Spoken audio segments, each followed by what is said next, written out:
Hello everyone, welcome back to my channel. मैं हूँ भारती और आज आप लोगों के लिए लेकर आई हूँ कहानी गॉडफादर ऑफ हेल का एपिसोड नंबर 12। तो चलिए ज़्यादा बातें ना करते हुए हम कहानी के अगले भाग की तरफ बढ़ते हैं। अब तक आपने कहानी में जाना कि निर्वाण नीरा को खुले आसमान में सैर कराता है और आज के घूमने फिरने में दोनों ही अपने प्यार के पल बिताते हैं। आइए जानते हैं कहानी में आगे क्या हुआ। दोनों आराम करते हैं। नीरा आज बहुत अच्छा फील कर रही थी। आज वो खुले आसमान में खुलकर घूम के आई थी। नीरा सोफे पर बैठ गई और निर्वा उसके बगल में उसकी गोदी में सिर रखकर लेटा और उसे देख रहा था। तभी नीरा को अपने पेट में थोड़ा दर्द महसूस हुआ। निर्वा प्लीज उठो ना, नीरा ने मुंह बनाते हुए कहा। निर्वा उठकर बैठ गया। नीरा जल्दी से भागती हुई वॉशरूम में गई। थोड़ी देर बाद वो बाहर आई और मुरझाए फूल की तरह एक कोने में बैठ गई। वो पेट पकड़कर बैठी हुई थी। क्या तुम ठीक हो? निर्वा ने उसकी ऐसी हालत देखते हुए थोड़ा चिंतित होकर कहा।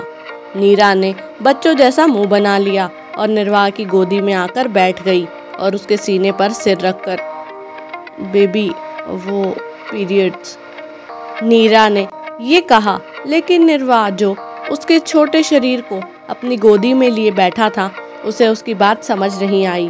हाँ, वो नर्क लोक का राजा था, अपार शक्तियों का मालिक था, लेकिन उस बेचारे को मासिक धर्म जिसे पीरियड्स कहते हैं उसका मतलब थोड़ा ही ना पता था। ये क्या होते हैं? निर्वा कंफ्यूज होकर पूछता है। नीरा ने अपना सिर पीट लिया। क्या तुम जहाँ रहते हो वहाँ औरतों को ये नहीं होता? नीरा ने पूछा। हाँ, नारी जाति में वहाँ चुड़ैल, पिशाचनी, डायन, भूतनी, राक्षसी। निर्वा आगे कुछ बोलता कि नीरा ने हाथ जोड़कर कहा, बस मैं समझ गई। वो शांति से उसकी गोदी में बैठी रही। काफी देर हो गई। निर्वा नीरा पर से अपनी नजरें नहीं हटा रहा था। कुछ देर बाद वो सो गई उसकी गोद में। निर्वा ने उसे बेड पर सुलाया और खुद उसके बगल में लेट उसे टकटकी लगाए देखने लगा। बातें छुपा रही हो, मतलब जरूर गंभीर बात है। फिर तुम्हारे शारीरिक दर्द का कारण मैं जानकर रहूंगा। निर्वा वहां से तुरंत अपने लोक पहुंचा। महल के अपने अंधेरे कमरे में जाते ही निर्वा की नजर सामने खड़े उल्लू पर गई। नरकराज, माफी चाहूंगा। 1008 कोड़ों से मुझ में बुद्धि वापस आ गई। मुझे पता करके बताओ पीरियड्स क्या होते हैं, वरना इस बार मैं तुम्हें तलवार से टुकड़े टुकड़े कर दूंगा। निर्वा अपने उस विशाल आसन पर बैठते हुए बोला। उसकी बातों से ही पता चल रहा था कि वो किसी गंभीर बात को लेकर सोच रहा है। उसने जो आदेश उल्लू को दिया, उल्लू को समझ नहीं आया कि ये होता क्या है। उल्लू जो आधा इंसान आधा उल्लू जैसा था, उसे तो समझ ही नहीं आया, लेकिन मालिक का आदेश था और अगर वो इस आदेश को पूरा नहीं करता तो उसे 1008 कोड़े फिर से खाने को मिलते। आदेश पूरा करने के विचार में उल्लू निकला। महल के उस अंधेरे कमरे में वह आधा दूर उड़ते हुए आधा दूर चलते हुए ईर्ष्या के पास पहुंचा। ईर्ष्या माँ मदद करो। कैसी मदद चाहिए तुम्हें? और तुमने मेरा ध्यान भंग कर दिया, मैं तुम्हें इसकी सजा दूंगी। ईर्ष्या हल्के गुस्से में बोली। ये सुनकर उल्लू डर गया। नरकराज ने सवाल पूछा है, उसी का जवाब जानने आया हूँ। ये पीरियड्स क्या होते हैं? उल्लू का सवाल सुनकर ईर्ष्या उसे घूरते हुए, सैनिकों। ईर्ष्या के बुलाते ही 2 सैनिक राक्षस अंदर आ गए। इस मंद बुद्धि उल्लू को खौलते हुए तेल में तलो, इसकी बुद्धि खत्म हो गई है। ये कैसी अजीब सी बातें कर रहा है, इसे तुरंत ही मेरी आंखों से दूर कर दो। ईर्ष्या के सवाल का जवाब देना बेचारे उल्लू को इस तरह भारी पड़ गया। उसने जल्दी से कहा, ये सवाल नरकराज का है, मेरा नहीं। मैं तो बस उनकी आज्ञा का पालन कर रहा हूँ।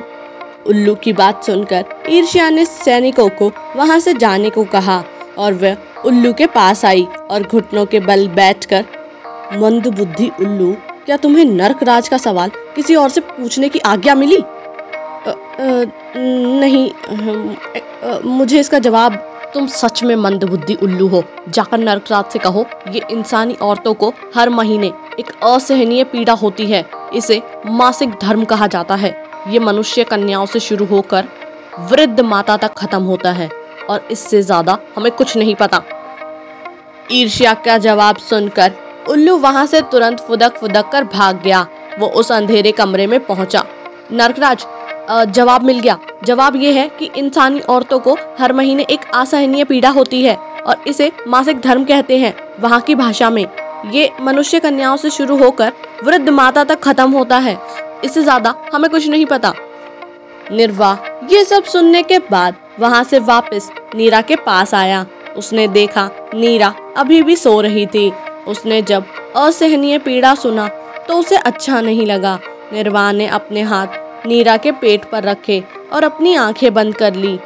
हाथ से एक लाल रंग की रोशनी चमकने लगी और कुछ सेकंड्स बाद ही वो रोशनी गायब हो गई। निर्वाह ने अपने हाथ को नीरा के पेट से हटाया। अब तुम्हें ये पीड़ा नहीं होगी, निर्वाह ने मन ही मन कहा। कुछ देर बाद नीरा उठी और वो खुशी से कूदते हुए निर्वाह के गले लग गई। नीरू, मेरा पेट ठीक हो गया, लेकिन हम एक हफ्ते तक करीब नहीं आ सकते, तो तुम्हें खुद पर कंट्रोल करना होगा, नीरा ने कहा।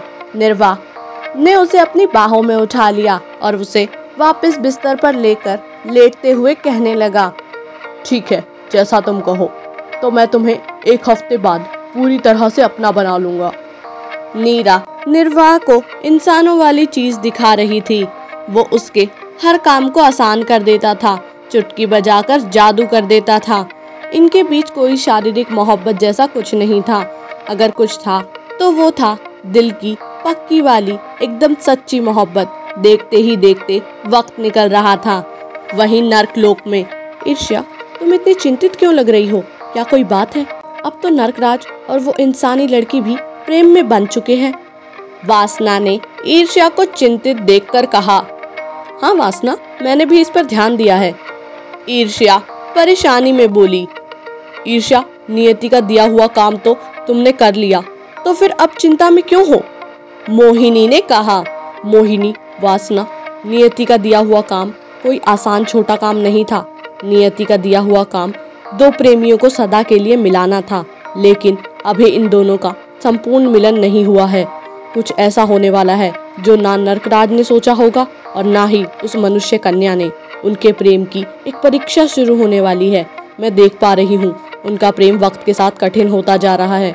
इस परीक्षा में दोनों को ही जीतना होगा। जहाँ नरकराज और इंसानी कन्या अपने प्रेम को एक करने के लिए इंतजार कर रहे हैं, वहीं नियति ने उन दोनों की किस्मत पर कुछ अलग ही लिख दिया है।